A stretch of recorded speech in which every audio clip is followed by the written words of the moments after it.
Hello and welcome back to English Today. This is DVD 11 and the third DVD of your lower intermediate level. And in this DVD, we'll begin with another 2 episodes of the story That's Life, followed by our special TV programs where we will look at climactic change. And then in our cooking program, we'll talk about planning meals. Then, in the grammar section, we're going to do some more work on the modal verbs can, might, and must, and the concept of probability and possibility. We'll also be studying the grammatical form used to. Okay? So, I hope you enjoy yourselves.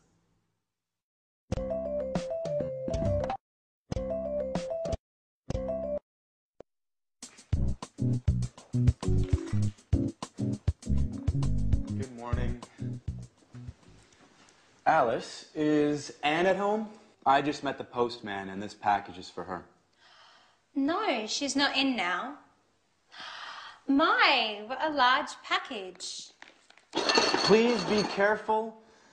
I think it contains fragile objects.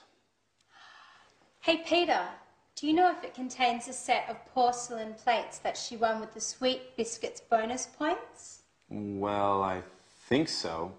At least that's where the package comes from. All right, Alice. I have to go now. See you later. Anne will be so happy. She's been waiting for it for a long time. Bye.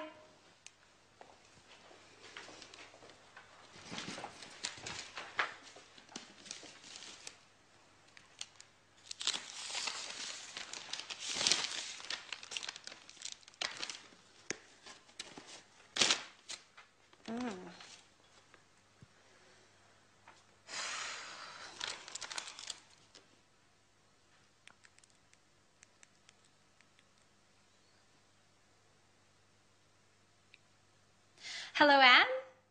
This is Alice. I've got great news for you. Your set of Chinese porcelain has arrived. They're beautiful. No, I opened it. I'm sorry, Anne. I just couldn't resist. Oh no, Anne, I'm so sorry. It broke. Okay. I'm not allowed to touch any more plates. You're absolutely right. I'm so sorry. Bye.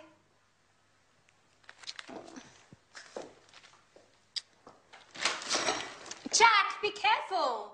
Don't touch anything. This packet contains Anne's set of Chinese porcelain. I hope you didn't break anything. I already broke a plate. And guess who heard me breaking it? Anne. Oh my. I didn't notice anything. Well, you should look where you are going. I'm sorry. What are we going to do? Well, let's get ready for Anne to lose her temper. Who knows? Maybe she'll forgive us. She can't get that angry. They're just plates. Remember, we can't cook. If Anne gets angry, we'll have to learn to cook. That's true. I've got an idea. Let's go get something from the local takeout place. Then we can pretend that we cooked dinner. She might be happy and forget about those plates. That's a great idea. Let's get going.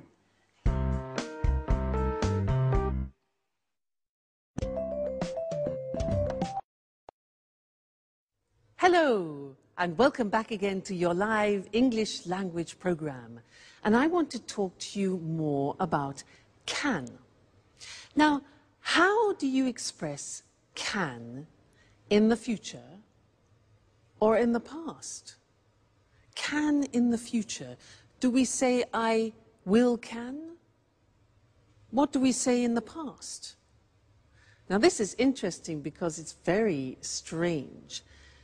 We use the verb to be able to. That's what I want to look at now with you on the language screen. To be able to. Isn't that strange? We have learned to use can in the present. We've had examples like, I can cook, can you cook? And the negative, I can't cook. Now, when we talk about ability in the past, everything changes, and we need to use this verb to be able to. When that goes into the past, we say, I was able to cook yesterday. You see, the verb to be goes into the past. I was able to cook yesterday. Strange, eh? Another example, the question, were you, past tense of the verb to be, were you able to cook? And the negative is, he wasn't able to cook. So, can, in the future, we use to be able to, and in the past, to be able to. So, was, were, able to. The future, let's look at that now. You want to say can tomorrow, so we use to be able to and say, I'll be able to cook tomorrow. I will, I'll be able to cook tomorrow. The question becomes, will you be able to cook? And the negative, remember the negative of will, good. I won't be able to cook tomorrow. So isn't that interesting? When you want to express ability in the future and in the past, you need to use this verb to be able to. Now, there's one more thing I want to tell you about, and it's about permission. Imagine that you are in a restaurant and you can see no smoking. The person next to you starts smoking. Now, it's a rule and a regulation that you can't smoke in a restaurant. So what do you say to that person? In English we say, excuse me, you're not allowed to smoke here. You're not allowed. See that? You're not allowed. Now that pronunciation is difficult. Allowed. Okay? You're not allowed to smoke in here. For example, if you go to a museum, often they say no cameras. So you're not allowed to take photos. Okay? You're not allowed to take photos. Another example, if you go into a library and people are reading, silence. You're not allowed to speak.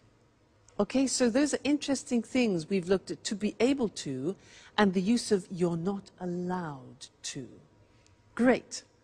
Now we're going to go back to our friends, and Anne is very angry about something. She wants to communicate something to her friends. Let's find out what it is, and I'll see you later. Bye.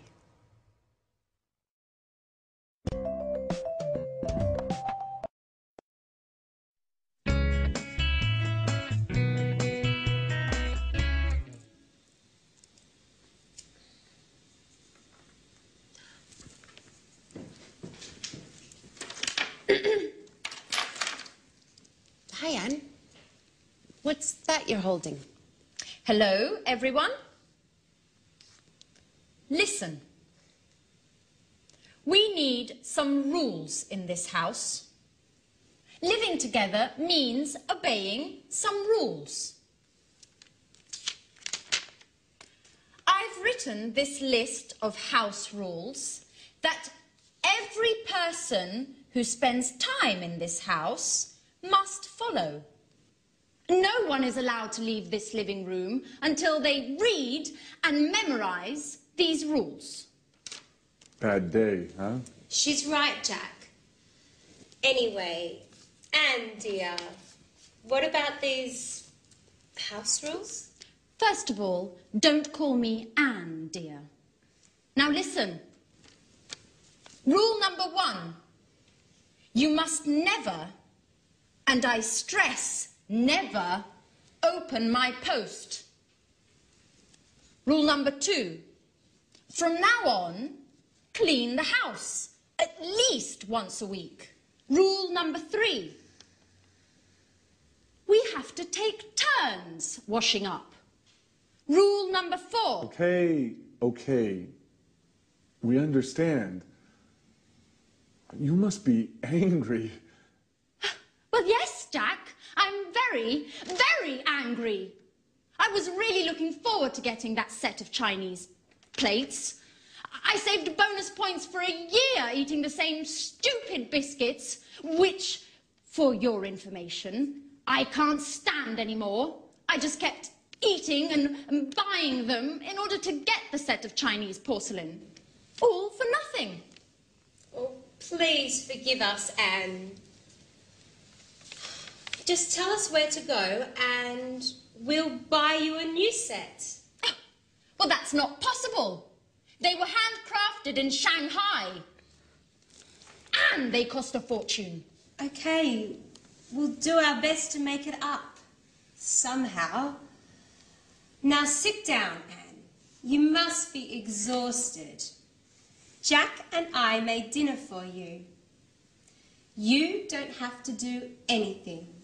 We thought of everything. Really?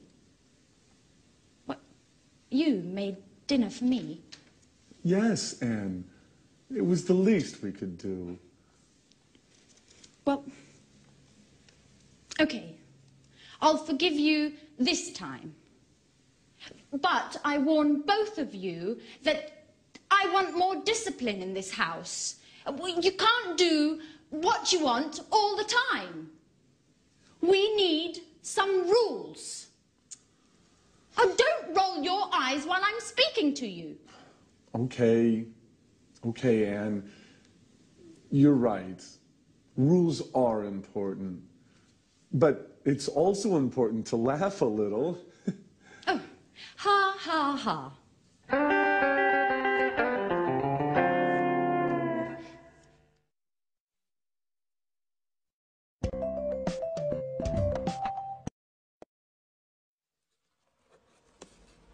Oh, hi. Hi and welcome back. This is a box which my mother sent me and she said there are some useful things for me. So I was just looking. Come and have a look with me. Oh, go. Oh, what's a strain? What's this? What is this? What's this? Well, it can't be a shoe, can it? It's not a shoe. Can't be a shoe because it's made of metal. It's made of metal? Well, it might be some sort of lamp or something, like it looks like an Aladdin's lamp, a special lamp. No, but it can't be that. Ah, look, here there's a sort of metal groove, probably for cigarettes. That's it. It must be a cigarette holder and a type of ashtray, an oriental ashtray. How unusual. That's very typical of my mother. Useful, though. Now, did you see the language that I used? I said, it can't be a shoe. When I say it can't be, it means it's impossible. It's impossible, it's too small, and it's metal. So it can't be a shoe. So I'm talking about probability and possibility, okay? Then I said, well, it might be a magical lamp. Now, might is when you're not sure. Might is M-I-G-H-T. It might be a lamp. So when you're not sure, you say might. Then I said, no. It must be an ashtray. Now, when I say it must be, it's because I'm absolutely sure that the possibility of it being an ashtray is certain, okay? So 3 possibilities. It can't be, might be, and must be. So let's have a look at the other things in the box. Ashtray. What is this? What's this? You see this? Well, it can't be, I mean, it looks like a negative from a film, doesn't it? No, it can't be a negative because there are no images. Well, it might be, you know, I just don't know. I mean, it might be some sort of special sticker that you put on things, but it hasn't got any glue. I don't know what it is. Just a minute. Look, here's something explaining it. A forehead thermometer. Put it on your head and it reads the temperature. What? Let's try that. So I put it on my head like this and said, hold it on your forehead and it tells you your temperature. Let's have a look. 37. Whew, that's hot. It is. It's a thermometer. Incredible. Now that is very useful because it's small. So interesting. Next thing, what's this? Look at this. Now, it's shiny and it's silver, but it can't be a mirror because I can't see myself. Can't be a mirror. What can it be? Oh, I know. It might be for under glasses. You know what I mean? When you lay the table and you have glasses, sometimes you put it under to protect the tablecloth. Well, look what I have here. So this, for example. Yeah, but it's a bit strange, isn't it? I mean, no, it can't be. It can't be that, really. Not made of metal like this. It must be, I don't know again. Wait a minute. Here's the box. A drop stop. A drop stop. It must be something for pouring then. Let's have a look. You put it, let's try. I just so happen to have a bottle here. And it says, put it on the bottle like this. A drop stop, so it stops things from dropping. And pour out the liquid and there are no drops. Let's try that. Let's try. Wow! That works. It doesn't drop. So it must be something for stopping drops. You can see. Fantastic. My mother is a genius. She is full of amazing ideas. Thanks, Mum. Let me show you the language that I was using then. We were talking about probability and possibility, and the first thing that we can talk about is when you are expressing strong probability, is when you think almost certainly you know what something is. So it must be an ashtray. So when I use must, I am 100% sure of something. It must be an ashtray. Now, if you are sure that it isn't something, that it is totally improbable, 100%, the opposite is it can't be. Like that. I said, it can't be a shoe, it's too small. So it must be, it can't be, and then if you're not sure about something, we use the simple verb might. Look at the spelling, M-I-G-H-T. It might be an incense burner, for example. We can also say it could be. Might, could, both express uncertain probability. All right, so this is very useful when you are making deductions. Must be, it can't be, and it might be. So those are the three verbs that we use. Okay, great. So thanks, Mum, and I'll see you again very soon. Bye.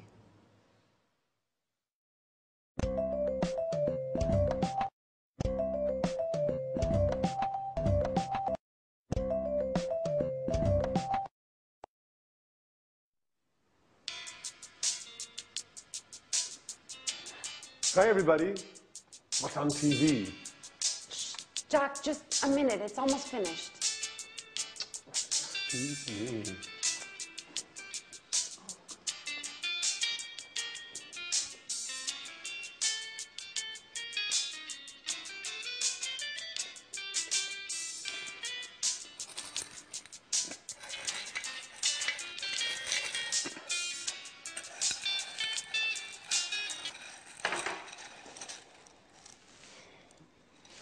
So, what were you watching that was so engrossing?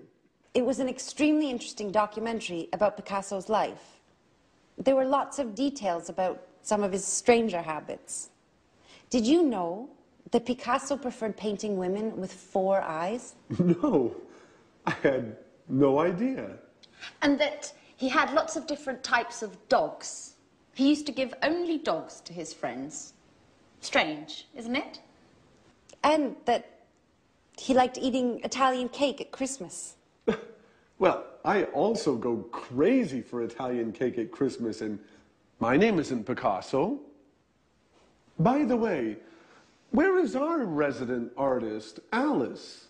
She left early this morning. She said that she had something important to do. She wouldn't tell me what, but she did say it was none of my business. You know how she is.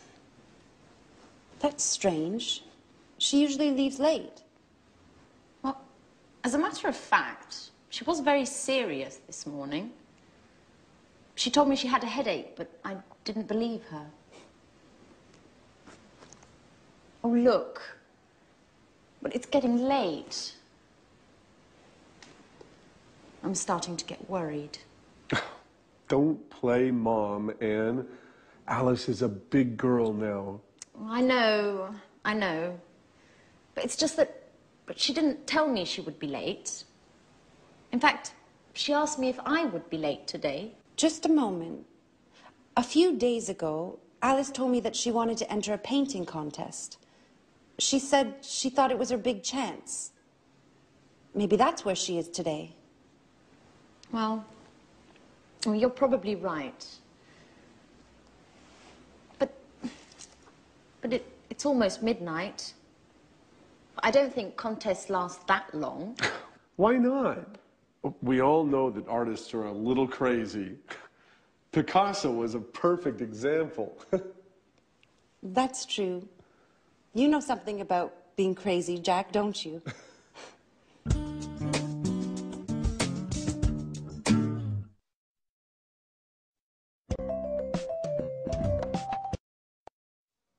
Hello again. Did you hear them talking about Picasso? Some interesting things about him.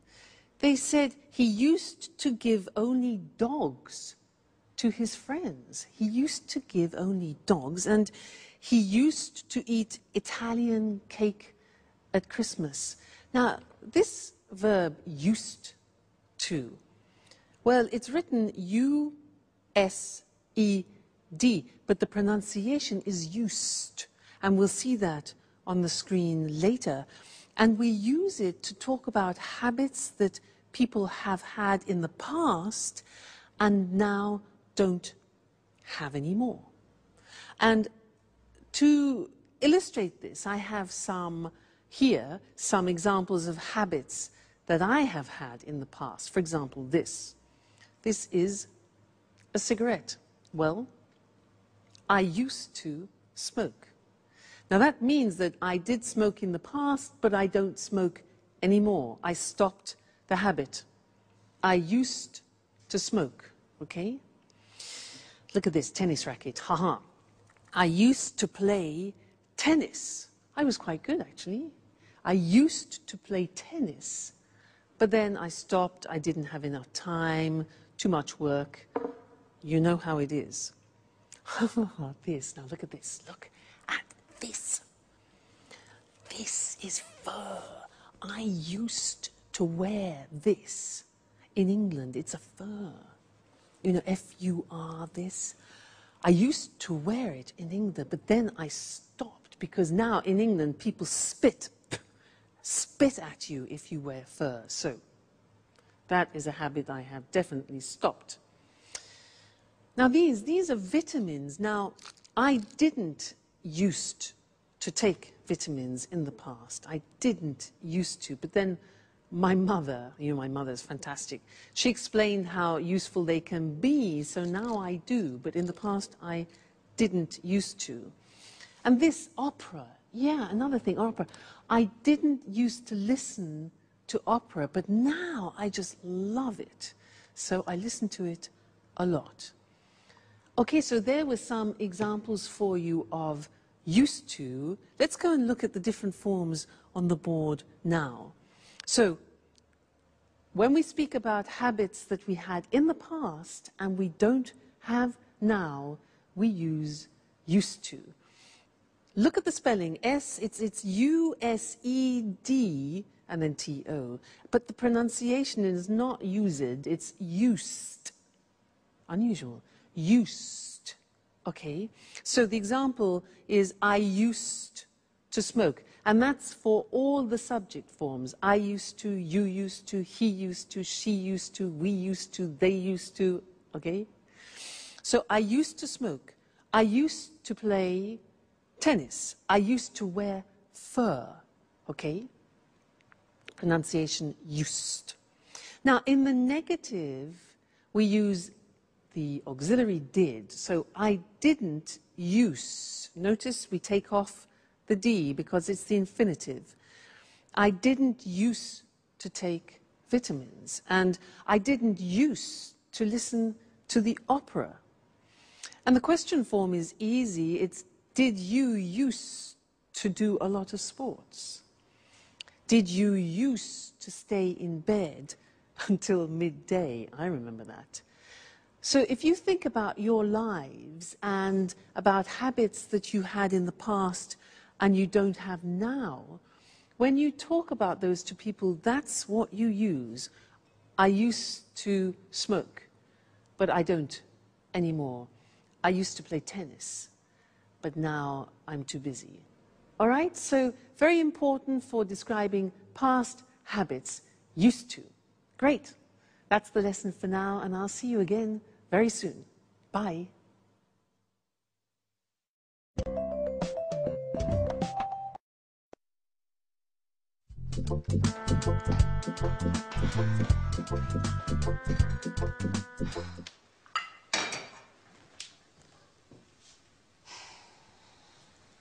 Good morning, Alice.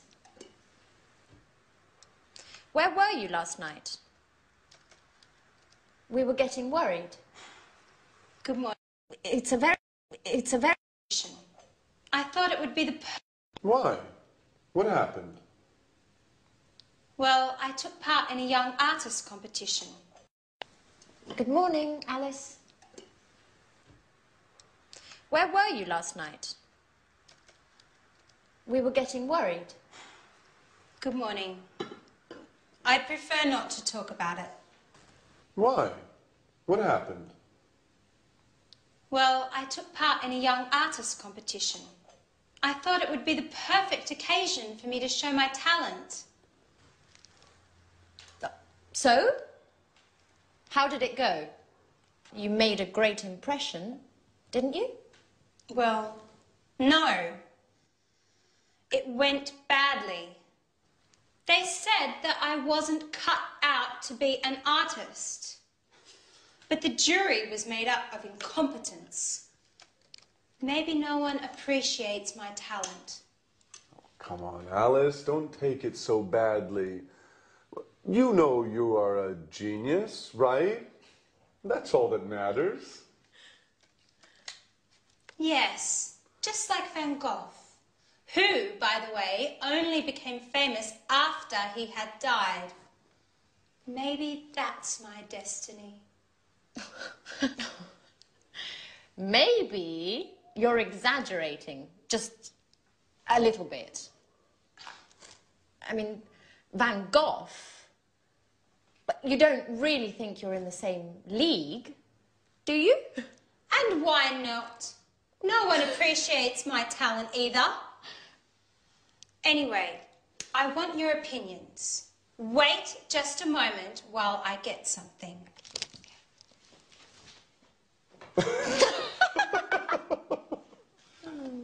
Oh, my goodness.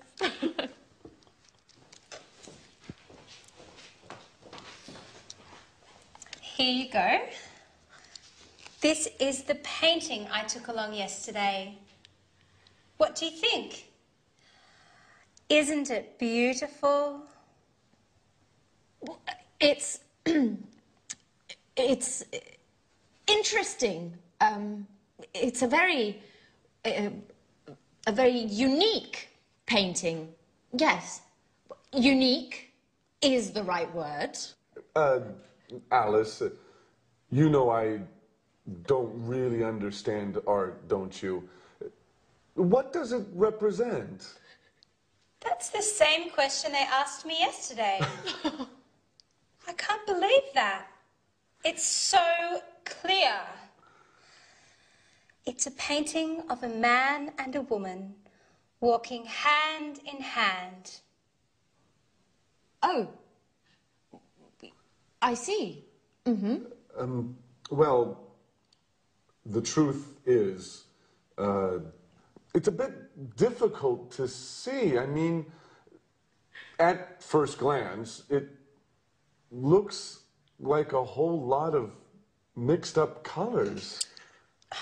Come on, Jack.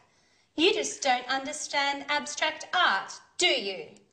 Well, now I understand that neither of you has any appreciation of fine art.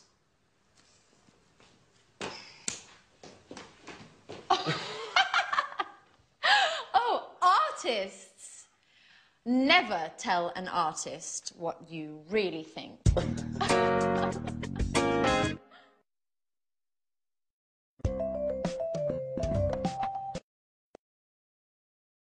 Hello again to you and welcome back for some more English. Did you hear in that last episode how Anne said to Alice, "So how did it go? You made a great impression, didn't you? You made a great impression, didn't you?" Do you remember that grammatical form, didn't you? A question tag, yeah? Remember, we did a lesson about this, and the example we used was, she's unhappy, isn't she? Do you remember that? Yes, I want to give you a little test on it. And in order to do this well, you have to be very careful about your auxiliaries, so pay attention. Number one, you're married, question tag. You're married, aren't you? Did you get that right, wrong, difficult? Do you remember, you are married, you take the verb, the auxiliary, and at the beginning it's positive, so you turn it into negative. You're married, aren't you? Try this. You didn't go to the party.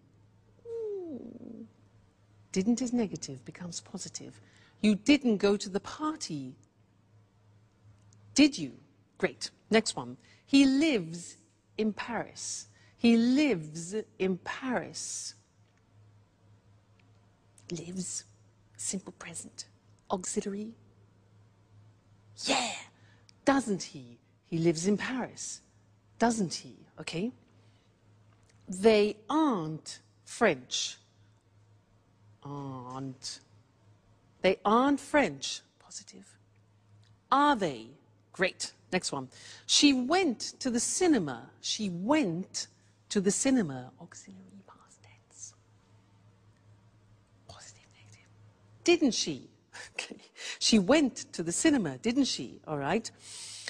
You don't like him. You don't like him. Negative. Do you? You don't like him, do you? Great. They were enjoying the show. They were enjoying the show. Past continuous. Weren't they? They were, weren't they? Great. He's coming tomorrow. He's coming tomorrow.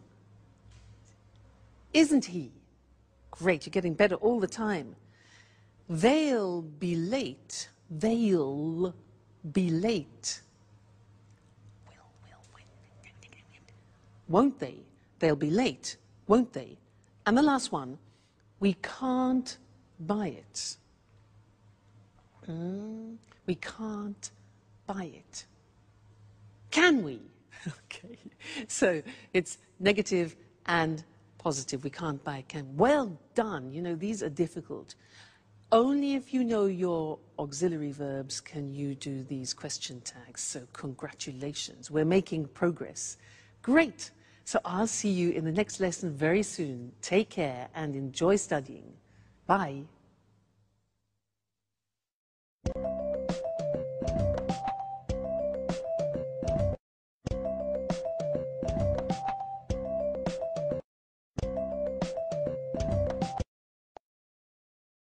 Good morning. Welcome to this week's edition of Climate Change. In the studio with me is our weather expert, Susan Thurley. Good morning, Eric. Well, Susan, there's a lot of talk these days about climate change. Could you explain exactly what is happening? Of course. You know, the first thing to stress is that the Earth's climate is always changing. In the past, this happened due to natural causes. I mean, the atmosphere and the Earth's climate changed naturally. Now things are different. Scientists believe that climate change today is a result of man's activities, our activities. And why are scientists so worried about this climate change? Well, before I answer that question, I'd like to talk a little about what we call the greenhouse effect. Certainly. Scientists often talk about the greenhouse effect. What is this exactly? The greenhouse effect is very important for the world's weather. Greenhouse gases help to capture the energy we receive from the sun. They keep the Earth warm. Without these gases, the world would be a colder place, and our lives would be very different. Well, if the greenhouse effect is so useful for the Earth, why do scientists talk about it nowadays as if it's something dangerous? It's the extra greenhouse gases that are dangerous. Our way of life, cars, factories, central heating, is producing too much of these greenhouse gases. These gases are trapping more and more of the sun's energy, and the world's becoming warmer. Is carbon dioxide one of these gases? Yes, carbon dioxide, CO2, is one of the main greenhouse gases. Carbon dioxide is produced when we burn coal and natural gas. The problem is that over the years, the concentration of carbon dioxide in the atmosphere has increased enormously. So, to stop global warming, we need to use less coal and natural gases. Exactly. But not only that, we also need to plant more trees, and we must stop destroying our forests because they take carbon dioxide out of the air. Is there anything else we can do? Well, governments around the world need to encourage the use of renewable energy sources. Solar panels can use the sun's energy. Wind turbines can generate electricity from the wind. And hydroelectric power plants can use water to generate electricity. Renewable energy is becoming popular today, isn't it? Yes, it is. But there's still a long way to go. Okay, Susan, one last question. What are the consequences of climate change? Well, higher average temperatures around the world. You know, even a small change in temperature, even a 1-degree increase, can cause the sea level to rise as the polar ice caps melt. In fact, this is already happening. Other consequences: more rainfall in some parts of the world and less in others. More extreme weather conditions, stronger hurricanes and typhoons. So, this is definitely a serious issue. We mustn't underestimate the importance of climate change, and we need to use more renewable energy. Well, thanks to Susan for your clear explanation of the problems. Thank you. Goodbye. And goodbye. And see you again next week for another edition of Climate Change.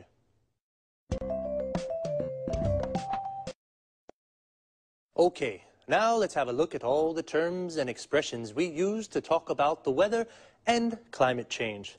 Firstly, climate change is the term we use for the changes to the world's weather.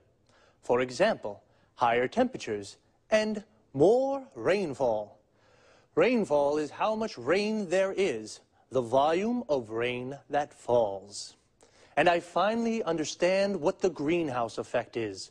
Well, a greenhouse is a transparent house, usually made of glass, where we grow plants. It gets very hot in a greenhouse. In fact, the greenhouse effect is the gases in the atmosphere that trap the sun's energy, causing an increase in temperature of the world. This is what we call global warming, the world becoming hotter. The atmosphere is words for the gases that cover the world. The main gases are nitrogen, oxygen, and carbon dioxide. Now, carbon dioxide is one of the main greenhouse gases. These are the gases responsible for the greenhouse effect. The carbon dioxide in the atmosphere is increasing due to man's activities, so we have to do something to reduce it. We use the expression due to say as a result of. Susan said we should use more renewable energy sources. Renewable energy is energy from the sun, the wind, and water. For example, solar panels generate electricity from the sun, and wind turbines generate electricity from the wind. The verb to generate means to make. Well, renewable energy is becoming popular today, which is good, but there's still a long way to go. This expression, "there's a long way to go," means that there is still a lot we have to do before we reach our objective, which is to reduce global warming. We've run out of time, so that's all for now. See you soon.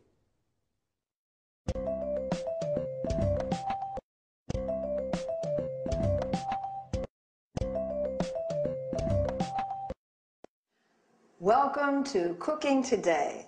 All homemakers will be thrilled to know that we're back with Lisa French. Thank you for inviting us into your lovely home once again, Lisa. I'm glad to have you. Now, Lisa, Leslie Forbes from Newcastle-on-Tyne is desperate. Her family's always complaining about her cooking. They say it's really, yucky. And they sneak out to get junk food. How can she make her meals more appetizing? Well, actually, it's just a matter of good meal planning. That sounds rather serious. Yes, it is, but it can also be a fun challenge. This means preparing food that's healthy as well as appealing and involves the senses such as smell, taste, and sight. Is that why they say your eyes are bigger than your stomach? Not exactly. Now, getting serious, when you say healthy, you're referring to nutrition, aren't you? Yes, of course. Nutrition is the key to good health. As a matter of fact, nutritionists agree that a varied diet is fundamental for physical and mental well-being. Well, what are the correct guidelines to good nutrition? As you can see, I have an example of a food pyramid here. These 6 main food groups contain the nutrients essential to a well-balanced diet. Why a pyramid? Because it enables us to understand the correct number of servings per day. Can you give an example? Certainly. You see, the largest group includes bread, cereal, rice, and pasta. Then, going up the pyramid, you find fruits and vegetables, then meats and dairy products. What's at the top? You mean here? These are fats, oils, and sweets, which, although essential to the diet, must be eaten in moderate quantities. Now, going back to Leslie's request, how can she make tasty meals for her family? If she hasn't much time for shopping, she can make a weekly plan. Besides a correct diet, she must consider the likes and dislikes of her family. You're telling me. In my family, my son hated beans and my daughter was allergic to milk. That's a common problem. The thing is to compensate with food belonging to the same group or supplements. Really? That's good to know. A little secret. If you truly enjoy preparing meals, then your family will probably enjoy eating them. How can I get my family to enjoy my cooking? Just be creative. Think like an artist. Play with the colours, shapes and texture of food. Oh my gosh, how time flies. We've got to wind this up. Lisa, thank you for inviting us into your home again. It's been a pleasure being here. Thank you for coming.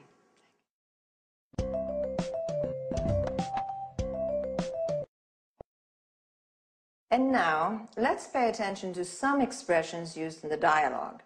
We've talked about meals, breakfast in the morning, lunch at noon, dinner, or in the U.S., supper at night. In the U.S., a dinner is the main meal of the day, even at lunchtime. Notice that in the UK, tea is sometimes used instead of dinner. When we refer to specific times during the day, we can say lunchtime, tea time. Lisa showed a food pyramid. It contains food groups, such as cereals, meats, dairy products, milk, cheese, yogurt, fats and oils, and vegetables. All these foods contain nutrients. Then some positive adjectives used to define food are appetizing and healthy, while yucky is something rather disgusting. Moreover, the expression junk food refers to food which is not considered healthy at all.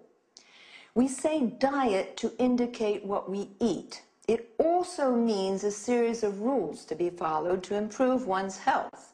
If we want to lose weight, we say, I'm on a diet.